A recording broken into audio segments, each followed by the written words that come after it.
Allied মোশনে তুমি যা চাবে তাই ক্রিয়েট করতে পারবে, কারণ অ্যালাইট মোশনের সব ধরনের টিউটোরিয়াল ইউটিউবে আছে। কিন্তু অ্যালাইট মোশনের একটা জিনিস খুবই কমপ্লিকেটেড, আর সেটা হলো টেক্সট অ্যানিমেশন। কারণ text animation XML file video ইউটিউবে অনেক পেয়ে যাবে, কিন্তু টিউটোরিয়াল কোথাও পাবে না। তো এই জন্য ভাবলাম টেক্সট অ্যানিমেশন তৈরি করাটা তোমাদের শিখিয়ে দেই। তাছাড়া আমার এক সাবস্ক্রাইবার ভাইও এটা শেখার জন্য কমেন্ট করছিল। আমি তোমাদের টেক্সট অ্যানিমেশনের সকল ইফেক্ট ডিটেলে এক্সপ্লেইন করব, আর কিছু টেক্সট অ্যানিমেশন ক্রিয়েট করে তোমাদেরকে দেখাবো। তো চলো ভিডিওর মেইন পার্টে চলে যাই। টেক্সট সেকশনে এমন কিছু ইফেক্ট আছে যেগুলো ইউজ করা খুবই ইজি, আর কিছু খুবই হার্ড, কিন্তু এই ভিডিওতে সবই ইজি করে দিব।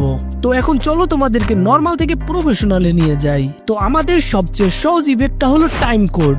তো এটার জন্য সর্বপ্রথম আমাদের একটি টেক্সট লেয়ার অ্যাড করতে হবে। এখানে তোমার টেক্সট টাইপ করতে হবে না, জাস্ট উপর থেকে ফন্ট, কালার এবং সাইজ এগুলো চুজ করে নাও। এখন ইফেক্টে চলে আসো, দেন অ্যাড ইফেক্ট, দেন এখান থেকে তোমার টেক্সট ক্যাটাগরিতে চলে আসবে আর টাইম কোড ইফেক্টটা অ্যাড করে নিবে, অথবা সার্চ বারে টাইম কোড লিখেও সার্চ করতে পারো। তো এখানে তোমার আর কিছু করার দরকার নেই, কারণ এটা অটোমেটিক কাজ করবে, যেটা তুমি স্ক্রিনে দেখতে পারো। যত সেকেন্ড পর্যন্ত তোমার এই লেয়ারটা থাকবে ততক্ষণ এই ইফেক্টটা কাজ করবে, আর এটা তুমি তোমার ইচ্ছা মতো যে কোনো একটি কর্নারে সেট করতে পারো। তো এটা খুবই ইজি।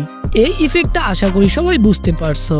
তো চলো এখন নেক্সট ইফেক্টে, যেটা হলো কাউন্টিং ইফেক্ট, যেটা ইউজ করে তুমি জাস্ট এমন অ্যানিমেশন তৈরি করতে পারো। তো সেটার জন্য আগের মতন একটি টেক্সট লেয়ার অ্যাড করতে হবে, আর এখানে তোমার স্টার্টিং এর ফার্স্ট নাম্বার টাইপ করতে হবে।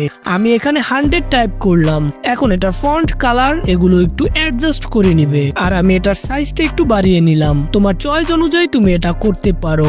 এখন আবার ইফেক্টে চলে আসো, টেক্সট ক্যাটাগরি থেকে কাউন্ট আপ ডাউন ইফেক্টটা সিলেক্ট করে নিবে। নাও এখানে অ্যাড সেটিংটা একটু ইনক্রিজ করবে, এটা তোমার অ্যানিমেশন অনুযায়ী করতে হবে। ধরো এটা আমি 500 করলাম, তাহলে আমার টেক্সটে 600 চলে আসবে। এখন এটা আমরা 0 করে নিব আর আমাদের অ্যানিমেশনটা তৈরি করব। তো সর্বপ্রথম আমরা স্টার্টিং এ একটা কি ফ্রেম অ্যাড করব, দেন একটু সামনে আসব। যদি তুমি 2 সেকেন্ডের অ্যানিমেশন করতে চাও তাহলে এখানে এসে সেকেন্ড কি ফ্রেম অ্যাড করে নিবে, আর এখানে অ্যাড ভ্যালুটা আমরা 300 করে দিব।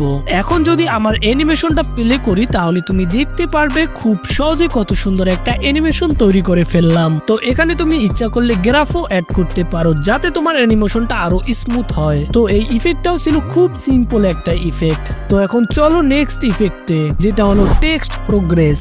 তো এটার জন্য তোমার একটা টেক্সট লেয়ার অ্যাড করতে হবে। তোমাদের যাতে টাইম ওয়েস্ট না হয় সেজন্য আমি ফন্ট, কালার, সাইজ এগুলো আগেই অ্যাড করে নিয়েছি। এখন সেম আগের মতোই অ্যাড ইফেক্টে ক্লিক করে টেক্সট ক্যাটাগরিতে চলে আসো। তো এটা একটু ভালো করে দেখো, স্টার্ট ভ্যালুটাকে যদি ইনক্রিজ করো তাহলে টেক্সট স্টার্ট পয়েন্ট থেকে হাইড হবে, আর যদি ইন ভ্যালুটাকে মাইনাস করো তাহলে লাস্টের দিক দিয়ে টেক্সট হাইড হবে।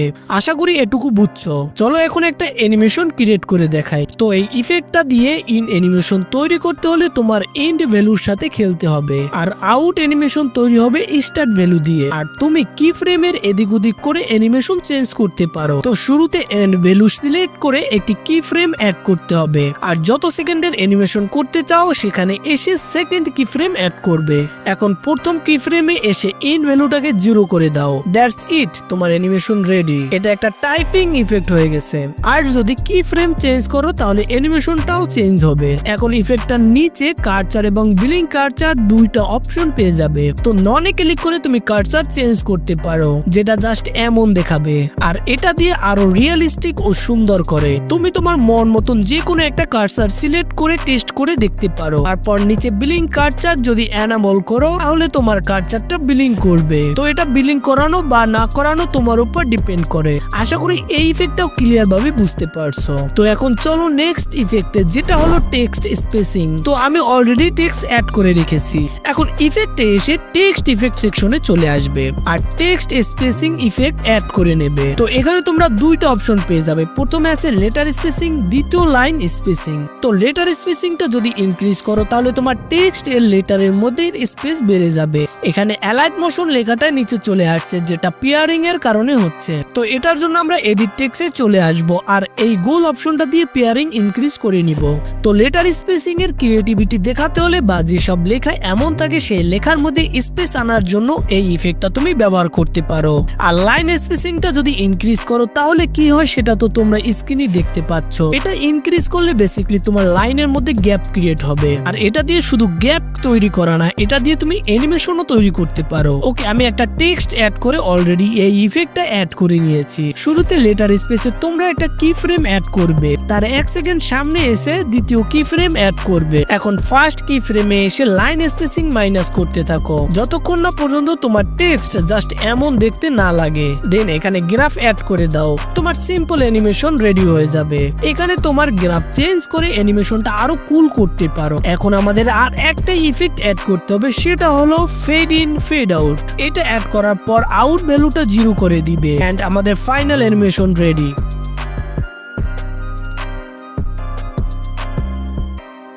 এখন চলো পরবর্তী ইফেক্ট, টেক্সট র্যান্ডমাইজার। তো এটার জন্য তোমরা র্যান্ডমলি যে কোনো টেক্সট অ্যাড করতে পারো। তারপর ইফেক্টে চলে আসবে, দেন অ্যাড ইফেক্ট। এখানে টেক্সট ক্যাটাগরি থেকে র্যান্ডমাইজার ইফেক্ট অ্যাড করে দাও। তো এখানে অনেকগুলো অপশন দেখে অনেকেই কনফিউজ হয়ে যায়, বাট এখন আমি তোমাদেরকে খুব সহজ করে দেব। সর্বপ্রথম এখানে কাজ হলো তোমার অ্যানিমেশন অনুযায়ী কি ফ্রেম অ্যাড করা। দি ইন অ্যানিমেশন তৈরি করতে চাও তাহলে স্টার্ট ভ্যালুটাকে সিলেক্ট করে একটা কি ফ্রেম অ্যাড করো, একটু সামনে এসে সেকেন্ড কি ফ্রেম অ্যাড করো আর এখানে স্টার্ট ভ্যালুটা 100 করে দাও। এখন এই দুইটা কি ফ্রেমের মাঝখানে চলে আসো, নয়তো অ্যানিমেশনটা তৈরি হবে কিন্তু কিছু দেখা যাবে না। তো সর্বপ্রথম সেটিংটা হলো অ্যামাউন্ট। এটা যখনই তুমি ইনক্রিজ করবে তখনই তোমার নাম্বারগুলো আলফাবেটসে কনভার্ট হয়ে যাবে। তো শুরুতে 3টা নাম্বার বাদ রেখে বাকিগুলো আলফাবেটে কনভার্ট হয়ে গেছে। এর কারণ হলো আমরা টেক্সট লেয়ারের শুরুতে নেই, তাই যখনই তুমি স্টার্টিং পয়েন্টে আসবে দেখবে সবগুলো নাম্বার আলফাবেটে কনভার্ট হয়ে গেছে। যখনই তোমার এটা প্লে করবে তখনই এটা এক এক করে তোমার সব নাম্বারগুলো শো করবে। এরপরের সেটিংটা হলো ইভলিউশন। এটা ইনক্রিজ করলে তোমার আলফাবেটের নাম্বারগুলো চেঞ্জ হবে, বেসিক্যালি যেটার মাধ্যমে তোমার নাম্বারগুলো রিভিল হয়। এটার নিচে তোমরা সিড অপশন পেয়ে যাবে। যদি এটা ইনক্রিজ করো তাহলে কিন্তু টেক্সটের মধ্যে কোনো পরিবর্তন আমরা দেখতে পাচ্ছি না। এটা সম্পর্কে তোমরা কেউ যদি জেনে থাকো তাহলে অবশ্যই কমেন্টে আমাকে জানাবে। আর এটার নিচেই আমরা স্টার্ট এন্ড এন্ড পয়েন্ট পেয়ে যাব। তো দেখো, স্টার্ট অ্যানিমেশনের ক্ষেত্রে ফার্স্ট কি ফ্রেমের ভ্যালু 0 থাকবে আর সেকেন্ড কি ফ্রেমের 100%। আর এন্ড অ্যানিমেশন এটার উল্টোটা, লাইক ফার্স্ট কি ফ্রেমের ভ্যালু 100% আর সেকেন্ড কি ফ্রেমের ভ্যালু 0%। এন্ড লাস্ট অপশনটা হলো ক্যাটাগরি সেট। এখানে অটোমেটিক আপারলি স্কেল লেটার সেট করা থাকে। যদি এটাকে চেঞ্জ করে লেয়ার স্কেল লেটার সেট করি তাহলে এখানে ছোট হাতের আলফাবেটস লেটার আসবে। তাছাড়াও এখানে অনেক অপশন আছে, mix case letter, digit and letters, layer text, asterisks. তাছাড়াও এখানে আরো অনেক অপশন পেয়ে যাবে, এগুলো তুমি অ্যাপ্লাই করে দেখতে পারো। এখন আমরা এক্সটারিক্স সিলেক্ট করব। আমাদের এই অ্যানিমেশনটাও এখন রেডি। তো এখন আসো অ্যালাইট মোশনের সবচেয়ে কমপ্লিকেটেড ইফেক্টে।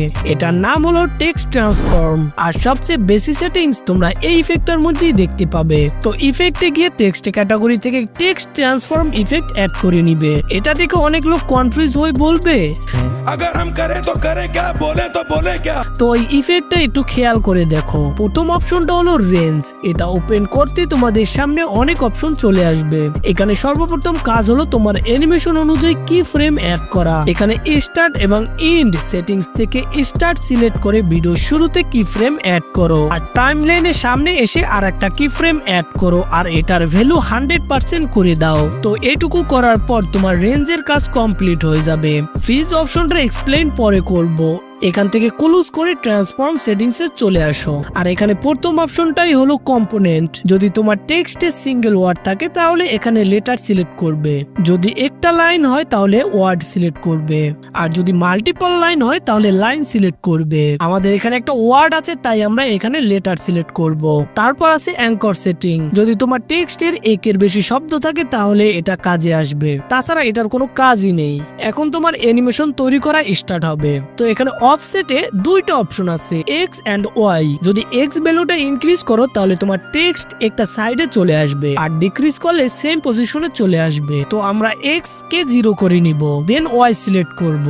এখানে ওয়াই ভ্যালুটা ইনক্রিজ করলে টেক্সটটা নিচে চলে আসতে থাকবে। আর একবার তোমাদের প্লে করে দেখিয়ে দিচ্ছি, আর দেখতে পাচ্ছ কিভাবে এক একটা ওয়ার্ড নিচ থেকে উপরে চলে আসতেছে। আর যদি তুমি এক্স ভ্যালুটাকে একটু ইনক্রিজ করো তাহলে দেখবে এটা ডিফারেন্ট অ্যানিমেশন তৈরি হয়ে গেছে। আমি এক্স ভ্যালুটা 0 করেই রাখবো, কারণ আমার এরকম অ্যানিমেশনের দরকার নেই। তারপরের অপশন আছে অ্যাঙ্গেল। এখানে তোমার অ্যানিমেশন স্টার্টিং এর রোটেট করবে, এখন জাস্ট অ্যানিমেশনটা এরকম দেখাবে। তো আমরা অ্যাঙ্গেলটাকেও 0 করে রাখবো, কারণ আমার এরকম অ্যানিমেশনটারও দরকার নেই। তারপর আছে স্কেল, যেটা তোমার ফার্স্ট কি ফ্রেমের টেক্সটের সাইজ ছোট বড় করবে, আর তারপরে এটা জাস্ট এরকম অ্যানিমেট হবে। আর তোমরা এখানে দেখতেই পাচ্ছ প্রতিটা সেটিংস দিয়ে বিভিন্ন রকমের অ্যানিমেশন তৈরি করা যায়। এখানে আমরা এটাকেও 0 করে রাখবো। এর নিচে তোমরা স্টেজ অপশন পেয়ে যাবে, এটা ইনক্রিজ করলে তোমার টেক্সটটা একটু লম্বা হবে, আর এটার ফলে একটা ডিফারেন্ট অ্যানিমেশন তৈরি হয়ে যাবে। তো আমরা এটাকেও 0 করে রাখবো। আর এটা নিচে পেয়ে যাব আলফা সেটিংস, যেটা সবচেয়ে ইউজফুল একটা অপশন। তোমার টেক্সটটা যদি এরকম সাধারণভাবে অ্যানিমেট হয় তাহলে সেটা দেখতে তেমন ফিল আসে না, তাই তোমরা এটাকে যত বড় বাড়িয়ে নিবে। আর এটা তোমার অপাসিটির মতো কমে যাবে ফার্স্ট কি ফ্রেমে। আর এখন এই অ্যানিমেশনটা দেখতে কতটা কুল লাগতেছে। এখন তুমি এটাকে ক্লোজ করে নেক্সট সেকশনে চলে আসো, যেটা হলো ভিজুয়াল অ্যাট্রিবিউটস। এটা একেবারেই সিম্পল, জাস্ট এটা এনাবল করে দিলে তোমার টেক্সট অ্যানিমেশন আসার সময় একটা গ্রিন কালার দেখাবে, কারণ এখানে গ্রিন কালার সিলেক্ট করা। আর তুমি চাইলে কালার চেঞ্জও করতে পারো। এখন আমরা এটাকে ক্লোজ করে দিব। এখন চলে আসবো ইন্টারপোলিউশন এন্ড ইজিং অপশনে। এখানে ইজি ইন আর ইজি আউট অপশন পেয়ে যাবে, যেটা ব্যবহার করে তোমার অ্যানিমেশনটা আরো স্মুথ করতে পারো। জাস্ট প্রথমটা 100% এবং দ্বিতীয়টা -100% করে দিলেই হবে। এর নিচে ওভারল্যাপ অপশন আছে, যেটা খুবই ইউজফুল। এখন তো এই অ্যানিমেশনে এক এক করে লেটার আসে, যদি তুমি ওভারল্যাপ ইনক্রিজ করো তাহলে একসাথে 2টা 3টা, তুমি যতটা ইনক্রিজ করবে ততটা লেয়ার একসাথে আসবে। এখন অ্যানিমেশনটা দেখতে পারো, এটা আগের থেকে আরো বেশি সুন্দর লাগতেছে। তো এটার নিচে তোমরা শেপ একটা অপশন পেয়ে যাবে, এখানে স্মুথ সিলেক্ট করে দিলে অ্যানিমেশনটা জাস্ট এরকম দেখাবে। ট্রায়াঙ্গলও সেম কাজটাই করে। তো এখানে আমি স্কোয়ারটাই সিলেক্ট করে রাখবো। তো এখন চলে আসবো সর্বশেষ অপশনটায়, আর সেটা হলো র্যান্ডম অর্ডার। এটা জাস্ট এনাবল করে দাও, তাহলে তোমার টেক্সট এরকম ভাবে চলে আসবে। তো এটা আমাদের কোনো দরকার নাই, তাই এটাকে আমি অফ করে রাখবো। তো এখন আবারও রেঞ্জটাকে ওপেন করব, আর এখানে স্টার্ট সিলেক্ট করে 2টা কি ফ্রেমের মাঝখানে গ্রাফ দিয়ে দিব, যাতে অ্যানিমেশনটা আরো বেশি স্মুথ হয়। এখন আসো ফ্রিজ অপশনে, যেটা ইনক্রিজ করলে লাস্টে লেটার ফ্রিজ হয়ে যাবে। এখন এটা প্লে করলে জাস্ট এরকম দেখা যাবে। তো এটাকে আমরা নরমালি করে রাখবো, আর আমাদের ফাইনাল অ্যানিমেশন রেডি হয়ে গেছে। আর এই ইফেক্টগুলো টেক্সট ক্যাটাগরির মধ্যে আছে, যেগুলো আমি তোমাদেরকে ডিটেইলে এক্সপ্লেন করে দিয়েছি। আশা করি তোমরা সবকিছু ভালোভাবে বুঝতে পারছো। তাই ভিডিওতে লাইক করে চ্যানেলটি ফটাফট সাবস্ক্রাইব করে দাও এমন নলেজেবল কন্টেন্ট পাওয়ার জন্য। নেক্সট ভিডিওটা আরো দামাদার হবে, তো দেখা হবে সেই ভিডিওতে। ততক্ষণের জন্য আল্লাহ হাফেজ।